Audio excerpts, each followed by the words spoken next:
చెన్నైలో రాజకీయ వేడి ఒక్కసారిగా పెరిగింది. టీవీకి అధినేత విజయ్ కేంద్ర కార్యాలయం వద్ద ఉద్రిక్త వాతావరణం నెలకొంది. భారీ సంఖ్యలో పోలీసులు అక్కడికి చేరుకుని పరిసర ప్రాంతాలను పూర్తిగా తమ ఆధీనంలోకి తీసుకున్నారు. ఎక్కడికక్కడ బారికేడ్లు ఏర్పాటు చేస్తూ కట్టుదిట్టమైన భద్రతను ఏర్పాటు చేస్తున్నారు.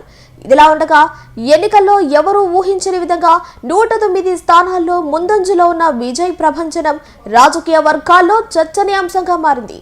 ఈ పరిణామాలతో ఒక్కసారిగా అలర్ట్ అయిన పోలీసులు ఎలాంటి అవాంఛనీయ ఘటనలు జరగకుండా ముందస్తు జాగ్రత్తలు తీసుకుంటున్నారు. మొత్తానికి చెన్నైలో పరిస్థితులు ఉద్రిక్తంగా మారుతున్నాయి. పోలీసులు పటిష్ట నిఘా కొనసాగిస్తున్నారు. చెన్నైలో రాజకీయ వేడి ఒక్కసారిగా పెరిగింది. టీవీకి అధినేత విజయ్ కేంద్ర కార్యాలయం వద్ద ఉద్రిక్త వాతావరణం నెలకొంది. భారీ సంఖ్యలో పోలీసులు అక్కడికి చేరుకుని పరిసర ప్రాంతాలను పూర్తిగా తమ ఆధీనంలోకి తీసుకున్నారు. ఎక్కడికక్కడ బారికేడ్లు ఏర్పాటు చేస్తూ కట్టుదిట్టమైన భద్రతను ఏర్పాటు చేస్తున్నారు.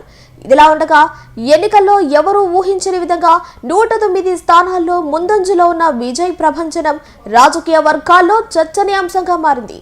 ఈ పరిణామాలతో ఒక్కసారిగా అలర్ట్ అయిన పోలీసులు ఎలాంటి అవాంఛనీయ ఘటనలు జరగకుండా ముందస్తు జాగ్రత్తలు తీసుకుంటున్నారు.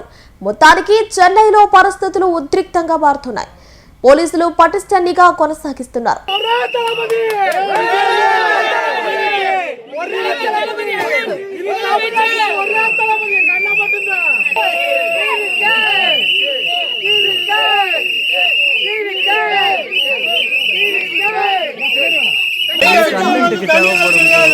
அவர் வந்து இங்க ஒவ்வொரு குடும்பத்தில் இருக்காரு.